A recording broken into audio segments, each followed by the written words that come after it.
this the meme that's been going around of like the perfect Asian son? That meme has gone viral. I was like, man, who is this f***ing guy? Navy SEAL, doctor, PhD, astronaut. While also being a f***ing sniper. Jesus Christ. That's just ridiculous. That guy makes me feel like When I think about my life, I was a scared little boy. If there was a movie that came about this guy, you would never believe it. He has the title of Lieutenant Sniper, Combat Medic, Parachutist, Recon Scout, and Combat Diver. I thought that being a SEAL would solve all of my life's problems. I could not have been any more wrong. This guy is just like a real-life superhero. He was able to get a hold of a dumbbell. I'm sure he comes from a great family. Smash my head in with it. It's just crazy. He decided to kill us. I did my best to fight him, but he's got a gun. You're saying that your whole life you felt scared. This idea of a scared little boy. Do you feel any remorse for what you did to your father?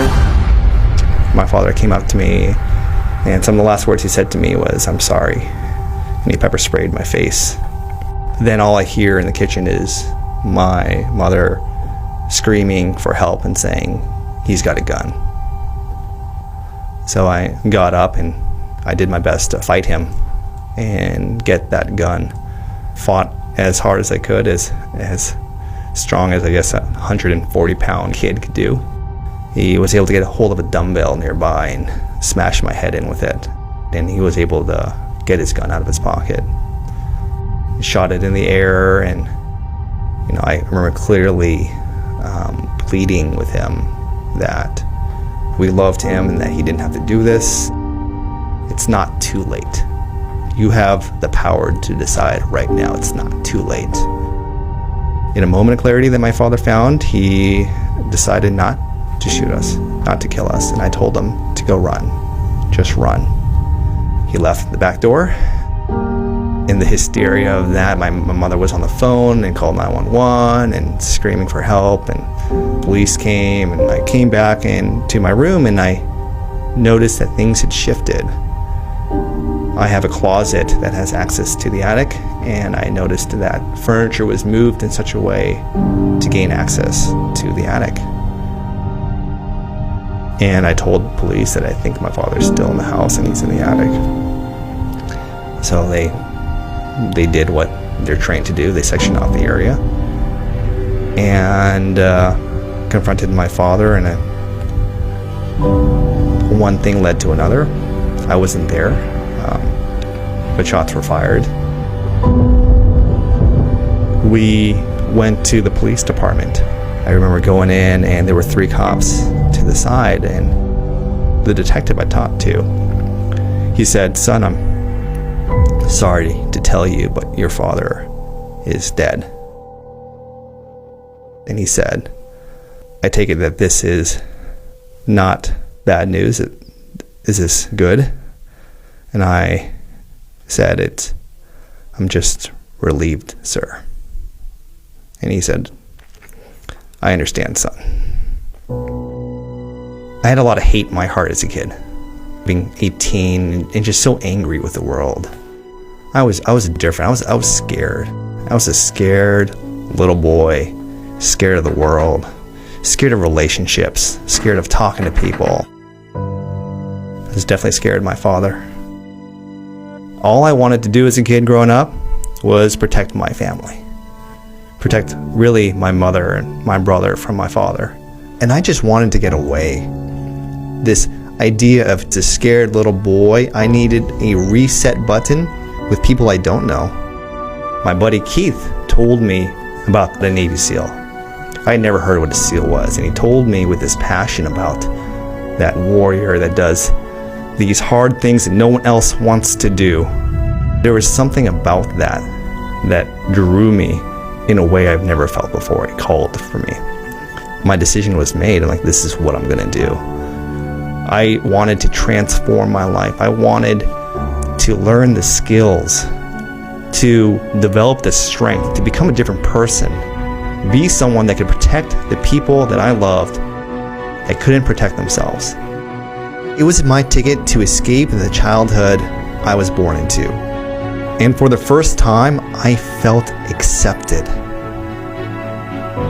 I never felt accepted growing up. For the first time, I was home. I thought that being a SEAL would solve all of my life's problems. I could not have been any more wrong. When I showed up to Iraq, I think it became very clear the situation we found ourselves in. One of my good friends, Ryan Job, was hit in the face. That radio call coming out from Leif saying that Ryan had been hit and that I was needed. I remember going on the roof and seeing Ryan lying down in a pool of his blood. And Leif and Chris at his side, and Leif was holding his hand and just saying, just hang on, brother. Just hang on, man. It's hard to articulate in words what that day did. A piece of us stayed there that day, died with us. We lost 2 people that day. I wasn't there for Mark when he was shot and killed. The next time I saw him was in the morgue, giving a final kiss to his forehead. When I think about my life, I had a lot of hate in my heart as a kid. The littlest things would tick me off, and I would find myself punching a wall or breaking something. My dad was uneducated. He also came from a pretty terrible home situation. I think he did the best he could to live with those demons, but a lot of times he didn't have the mental strength. I don't mean to paint my father in a bad light, really. I love my father. I do. I was unable to say those words for a very long time. And I have forgiven him of the years of abuse that he gave. It took years for me to let go of that anger, to sublimate those raw emotions into good. I made a promise to Mark, Ryan, who are not here with us today, that I would, for the rest of my life, do something to leave a positive impact in this world, to make up for the good they would have done, to fill in that void, to take that level of service to a higher calling. When I was growing up, I had a picture of the Apollo 11 crew over my bed. I never thought I could be an astronaut. I didn't think people who came from my background could do something like that. Learning a little bit more about how astronauts have had the opportunity to represent humanity for good, learning about the impact that astronauts can have on our next generation. That's when I put my name in the hat, wanted to be an astronaut. It's one small step for man, one giant leap for mankind. When I first watched Gattaca, it's a futuristic world where everything is based on genetics. Some poor soul who was born with inferior genetics but has a dream of becoming an astronaut. There was something about it. I identified with certain aspects of this character, of just being the underdog who had huge aspirations but was unfortunately told you're not allowed to do any of these things because you don't have the genetics for it. And so he puts himself through excruciating training and procedures to fool everyone. He ends up being better at the job than anyone else. It's not possible. I'm here to tell you that it is possible. He is the perfect manifestation of service above self.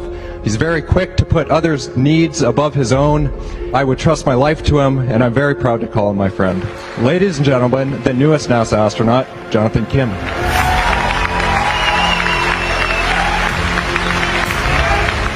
Maybe I could reach out to those kids, just like me, who are scared, tired, who don't think they can amount to anything, who don't think they're worth anything, and let them know that, hey, it doesn't matter where you're from.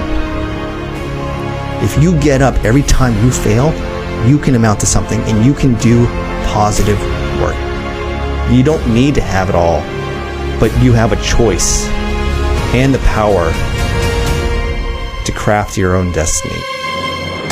these astronauts are prepared to propel humanity into the vast unknown, taking us farther than ever before. They are the best of the best, and they come from many walks of life. If there's something that important for you, why aren't you grabbing it right now?